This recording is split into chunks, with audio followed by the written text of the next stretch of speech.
Hello friends, आपका मेरे channel पर स्वागत है। आज की कहानी का शीर्षक है स्वर्ग के दर्शन। एक लड़का था, वह बहुत ही भोला भाला था। उसका नाम था लक्ष्मी नारायण। वह प्रतिदिन रात को सोने से पहले अपनी दादी से कहानी सुनाने को कहता था। दादी उसे नागलोक, पाताल लोक, चंद्रलोक, सूर्यलोक आदि की कहानी सुनाया करती थी। एक दिन दादी ने उसे स्वर्ग का वर्णन सुनाया। स्वर्ग का वर्णन इतना सुंदर था कि उसे सुनकर लक्ष्मी नारायण स्वर्ग देखने के लिए हट करने लगा। दादी ने उसे बहुत ही समझाया कि मनुष्य स्वर्ग नहीं देख सकता, किंतु लक्ष्मी नारायण रोने लगा। रोते रोते ही वह सो गया। उसे स्वप्न में दिखाई दिया कि एक चमचम चमकते देवता उसके पास खड़े होकर कह रहे थे, बच्चे, स्वर्ग देखने के लिए मूल्य देना पड़ता है। तुम सर्कस देखने जाते हो तो टिकट देते हो ना, स्वर्ग देखने के लिए भी तुम्हें उसी प्रकार रुपए देने होंगे। स्वप्न में लक्ष्मी नारायण सोचने लगा कि मैं दादी से रुपए मांग लूंगा, लेकिन देवता ने कहा, स्वर्ग में तुम्हारे रुपए नहीं चलते। यहाँ तो भलाई और पुण्य का कर्मों का रुपया चलता है। अच्छा, तुम यह डिबिया अपने पास रखो। जब तुम कोई अच्छा काम करोगे तो इसमें 1 रुपया आ जाएगा, और जब कोई बुरा काम करोगे तो 1 रुपया इसमें से उड़ जाएगा। जब यह डिबिया भर जाएगी तब तुम स्वर्ग देख सकोगे। जब लक्ष्मी नारायण की नींद टूटी तो उसने अपने सिरहाने सचमुच एक डिबिया देखी। डिबिया लेकर वह बड़ा प्रसन्न हुआ।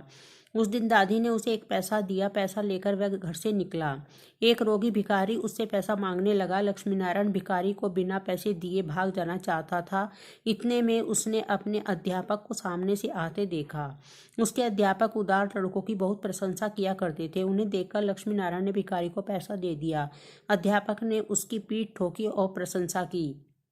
घर लौटकर लक्ष्मी नारायण ने वह डिबिया खोली, किंतु वह खाली पड़ी थी। इस बात से लक्ष्मी नारायण को बहुत दुख हुआ। वह रोते रोते सो गया। सपने में रास्ते में उसे कहीं देवता फिर दिखाई पड़े और बोले, तुमने अध्यापक से प्रशंसा पाने के लिए पैसा दिया था, सो प्रशंसा मिल गई, अब रोते क्यों हो? किसी लाभ की आशा से जो अच्छा काम किया जाता है वह तो व्यापार है, वह पुण्य थोड़ी है। दूसरे दिन लक्ष्मी नारायण को उसकी दादी ने 2 आने पैसे दिए। पैसे लेकर उसने बाजार जाकर 2 संतरे खरीदे। उसका साथी मोतीलाल बीमार था। बाजार से लौटते समय वह अपने मित्र को देखने उसके घर चला गया। मोतीलाल को देखने उसके घर वैद्य आए थे। वैद्य जी ने दवा देकर मोतीलाल की माता से कहा, इसे आज संतरे का रस देना। मोतीलाल की माता बहुत गरीब थी। वह रोने लगी और बोली, मैं मजदूरी करके पेट भरती हूँ। इस समय बेटे की बीमारी में कई दिन से काम करने नहीं जा सकी। मेरे पास संतरे खरीदने के लिए 1 भी पैसा नहीं है।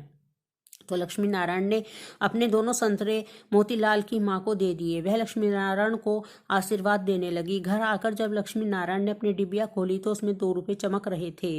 एक दिन लक्ष्मी नारायण खेल में लगा था। उसकी छोटी बहन आई और उसकी खिलौनों को उठाने लगी। लक्ष्मी नारायण ने उसको रोका। जब वह नहीं मानी तो उसने उसे पीट दिया। बेचारी लड़की रोने लगी। इस बार जब उसने डिबिया खोली तो देखा कि उसके पहले के इकट्ठे किए रुपए उड़ गए। उसे बड़ा पश्चाताप हुआ। आगे से उसने कोई बुरा काम नहीं करने का पक्का निश्चय कर लिया। लक्ष्मी नारायण पहले रुपए के लोभ से अच्छा काम करता था। धीरे धीरे उसका स्वभाव ही अच्छा काम करने का हो गया। अच्छा काम करते करते उसकी डिबिया रुपयों से भर गई। वह स्वर्ग देखने की आशा से प्रसन्न होता उस डिबिया को लेकर वह अपने बगीचे में पहुंचा। लक्ष्मी नारायण ने देखा कि बगीचे में पेड़ के नीचे बैठा हुआ है एक बूढ़ा साधु रो रहा है। वह दौड़ता हुआ साधु के पास गया, बोला, बाबा, आप क्यों रो रहे हैं? साधु बोला, बेटा, जैसी डिबिया तुम्हारे हाथ में है वैसी एक डिबिया मेरे पास थी। बहुत दिन परिश्रम करके मैंने उसे रुपयों से भरा था। बड़ी आशा थी कि उसके रुपयों से स्वर्ग देखूंगा, किंतु आज गंगा जी में स्नान करते समय वह डिबिया पानी में गिर गई। लक्ष्मी नारायण ने कहा, बाबा, आप रो मत, मेरी डिबिया भी भरी हुई है, आप इसे ले लो। साधु बोला, तुमने इसे बड़े परिश्रम से भरा है, तुम्हें इसे देने से दुख होगा। लक्ष्मी नारायण ने कहा, मुझे दुख नहीं होगा बाबा, मैं तो लड़का हूँ, मुझे अभी पता नहीं कितने दिन जीना है। मैं तो ऐसी कई डिबिया रुपए इकट्ठे कर सकता हूँ। आप बूढ़े हो गए हैं, आप अब दूसरी डिबिया पता नहीं भर पाओगे या नहीं, मेरी डिबिया ले लीजिए। साधु ने डिबिया लेकर लक्ष्मी नारायण के नेत्रों पर हाथ फेरा। लक्ष्मी नारायण के नेत्र बंद हो गए। इसे स्वर्ग दिखाई पड़ने लगा। ऐसा सुंदर स्वर्ग की दादी जी ने स्वर्ग का वर्णन किया था।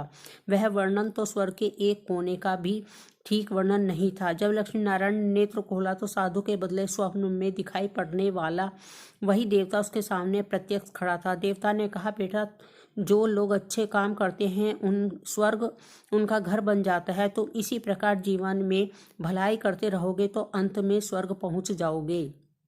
देवता इतना कहकर वहीं अदृश्य हो गए। इस कहानी से हमें यह शिक्षा मिलती है, मनुष्य जैसे काम करता है वैसा उसका स्वभाव हो जाता है। जो बुरे काम करता है उसका स्वभाव बुरा हो जाता है, और अच्छे काम करता है तो उसका स्वभाव अच्छा हो जाता है।